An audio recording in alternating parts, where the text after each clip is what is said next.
Hi, welcome back to the Get a Brew channel. So today we're going to look at the difference between mini kegs and corny kegs.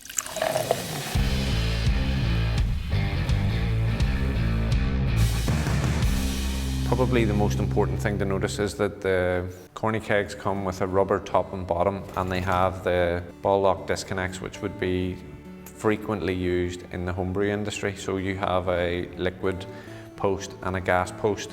Mini kegs, stainless steel mini kegs, come available in 10 litres, 8 litres, 4 litres, 5 litres and 2 litres. The reason I didn't do that consecutively was because Kuhn's OCD got in the way of making sure that they stepped down in the video. In corny kegs we have 19 litres, 12 litres, 9 litres and 6.5 litres. So these are all available on the Get a Brew website, but increasingly we're getting questions about how to link the two, how to carbonate them, what's the best dispensing option. So there's a lot of stuff on the table here. Corny kegs are designed to be used with ball lock connectors. This is a gas ball lock connector, and the reason you can tell it's gas is they either come in grey or white. And this is a John Guest fitting. John Guest make quick release fittings specific to the homebrew industry. This particular one is an FFL fitting which threads on, and it's got the 3/8 piping. So this is the hard and clear 3/8. What you'll find is different manufacturers, different brands use either metric or imperial, combination of both. And today I want to just try and highlight a few products that will allow you to find a workaround for that. The black one is the ball lock liquid post. Again, a 3/8 threaded FFL John Guest will then make that quick release for 3/8 tubing. A good thing to do with tubing to prevent fobbing and foam coming through once you've set up your kegging system is that you can step it down from 3/8 to 5/16 or again even further. Stepping that down couldn't be simpler. It's literally a John Guest fitting quick release. So it goes where your 3/8 tubing will go in at one end, your 5/16 will come out at the other end. The Regulators that we sell and the Dow Type range that we also now stock would be similar to John Guest fittings, only they're in imperial measurements. So the Regulators come as standard with the EVA barrier instead of the John Guest tubing. So EVA barrier 8mm is the same as John Guest 5/16. So if you need to find connectors to use the tubing that comes with Regulators for Europe and the UK, you can convert that to John Guest fittings. So I had mentioned there that flow control to assist with fobbing can be good.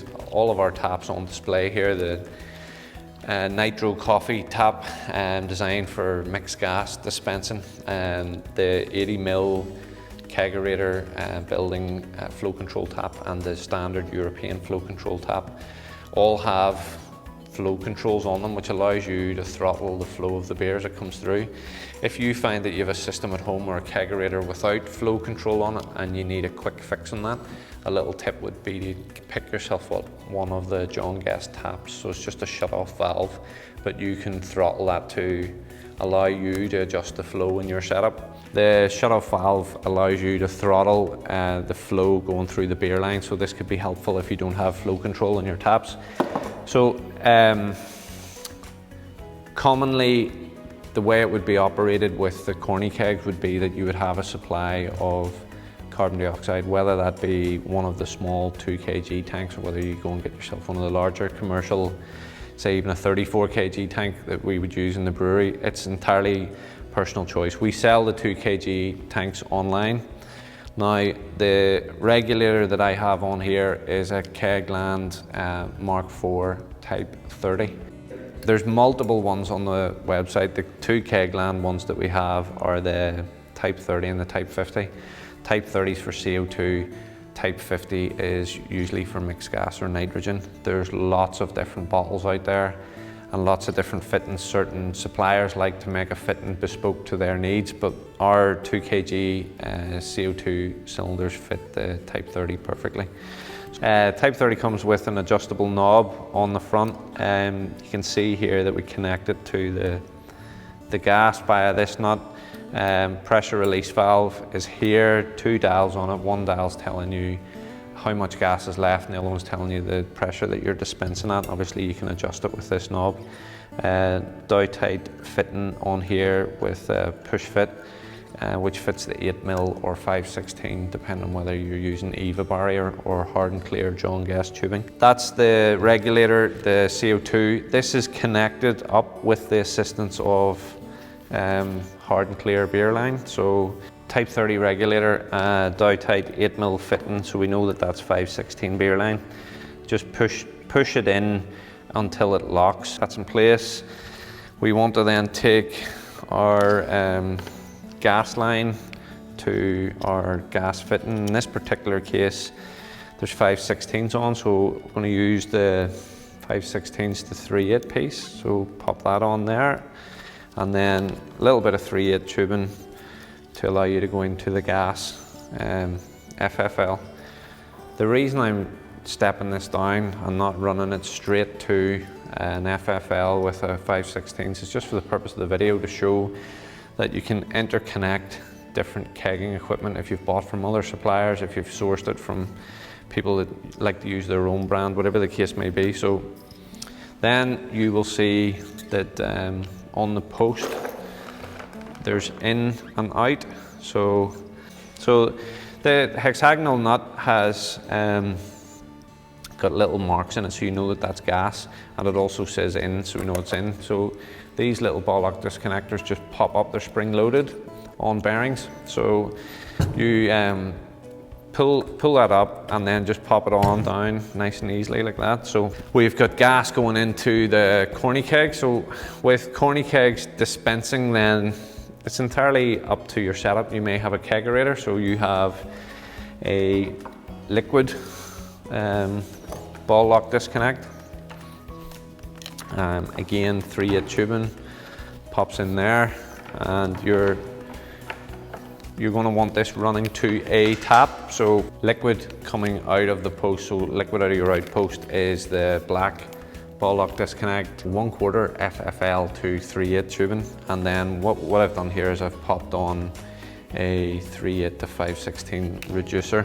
So you'll be watching this, or some homebrewers or brewers will be watching this saying, why is he doing stepping up and down? I'm deliberately doing that so you can see that it's possible to change. If you've got little bits of tubing or you've got little fittings at home, you've bought equipment from lots of different places and you want to be able to piece the whole thing together, there's always a workaround, there's always a solution, there's always maybe a quicker way of doing it as well. So we're going to step this down to from 3/8 to 5/16, and I've used a 5/16 by 5/8 BSP John Guest fitting. The reason I've chosen to use that is that it allows me to connect to the tap really easily. Basic European flow control tap, so flow control is here, dispensing obviously here, and then whether you have this built into your home bar, kegerator, wherever choice it may be, you can very easily then attach the BSP fitting on here. Just threads in really simply. Say little tips if you're setting up at home to prevent leaks and that, make sure that your John Guest or your EVA barrier tubing is cut straight. If you're concerned about fittings between different things, a little bit of PTFE tape could assist as well. So what we've done in essence here is we've created ourselves a dispensing loop. So liquid outpost, just pop that on there, that clicks into place, know that everything's secure. So we have our beer in here, gas going in via this setup, and then obviously dispensing beer through the tap. Now I don't have beer in the keg, this is just a discussion on the components to try and help people decide what suits their needs best.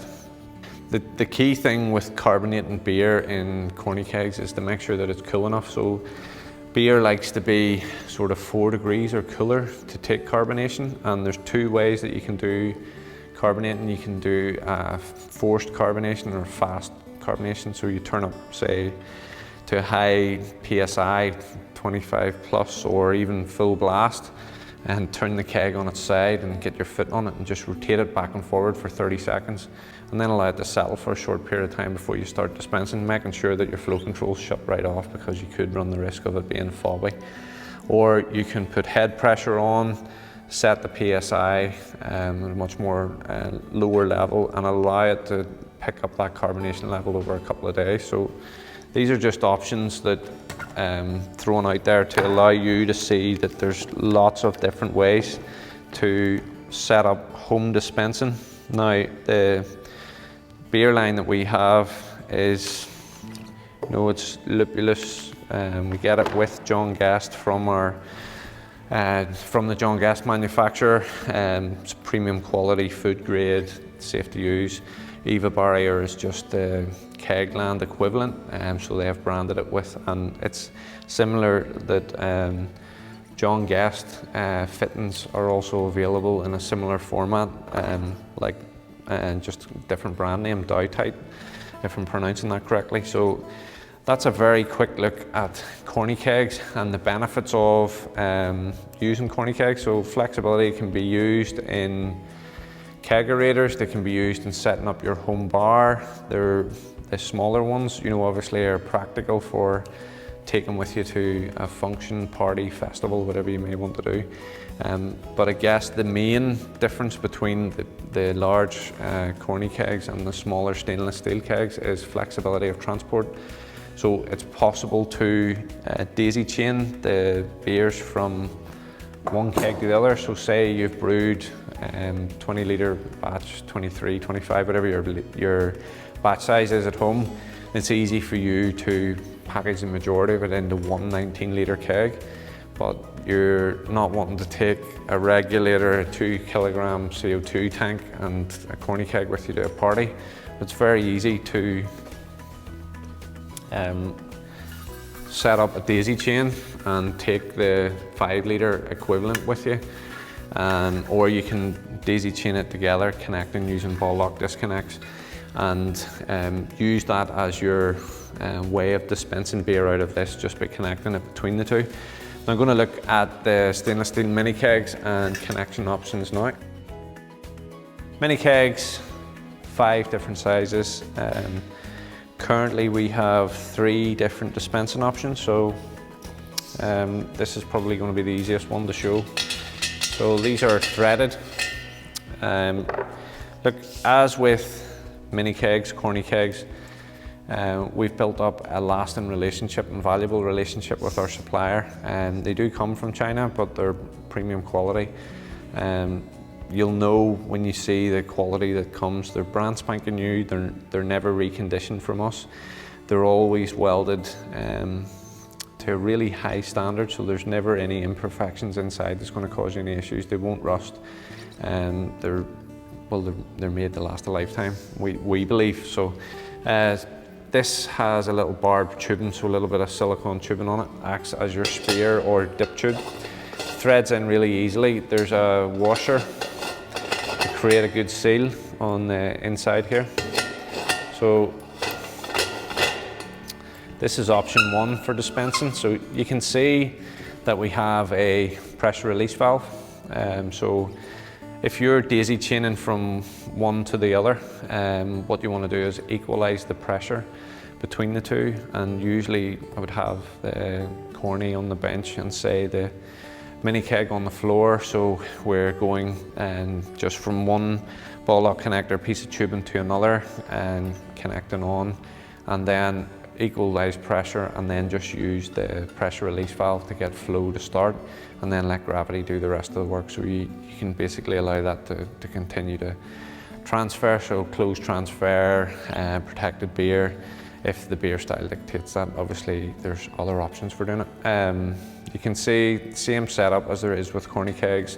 The gas post has a few little marks on the hexagonal nut, then the little washers and stuff for good seals. So that is option 1. So option 1 gives you same options as you have on the Corny Keg. You've got a gas post and a liquid post, and you can use ball lock connectors, you can use your own dispensing taps. they're the options in relation to that. So then we move over to the actual assemblies for dispensing beer directly out of a stainless steel mini keg. So we have a few versions of these. So this is not the 30 psi regulator, and very similar to this one, has the little barb, has the washer here, has flow control here. This is your regulator. So again, if you ever have any issues with leaks or anything, check that for the likes of, there's a little clear washer sits in there. So check that your washers are all in place, a little bit of PTFE tape, just to prevent any leaks. Now, the difference between this regulator and this one is this one obviously slightly larger, visibly smaller. Both work in the exact same way. So the not the 30 psi one, same as the not the 61, threaded gas post goes in here.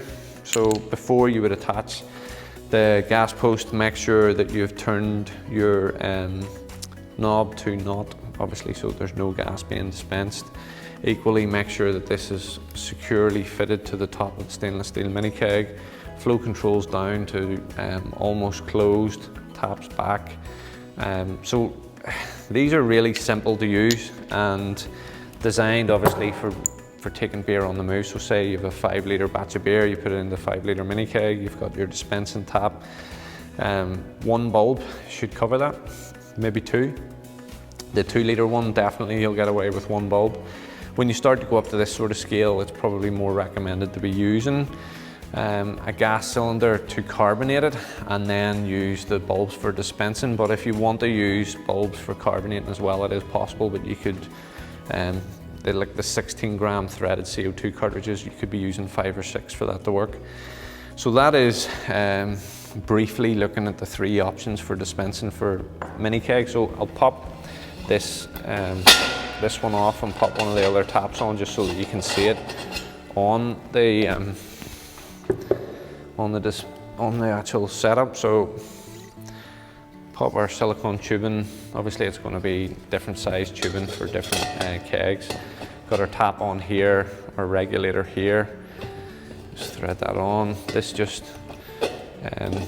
goes on by the same way as you would the other device there. Just hand tighten it on. Just make sure everything is secure before you start adding gas or flowing liquid. So your tap's, you know, sitting in the off position, your flow control's down as tight as it can go. You've turned the valve here to off.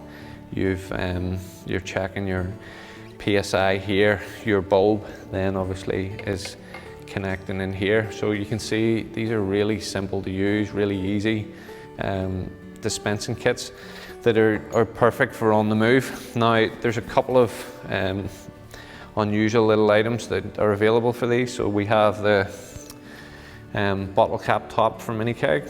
So probably suited much better for something small that's going to be consumed in one sitting or with friends in one sitting. So it just threads in, and there's a rubber seal on that which creates a good seal. It means that you can transfer your beer in and then put a bottle cap on the top of it and just cap, whether you've got a hand capper or a tabletop capper, and then it just opens like a bottle of beer. So another little option for you.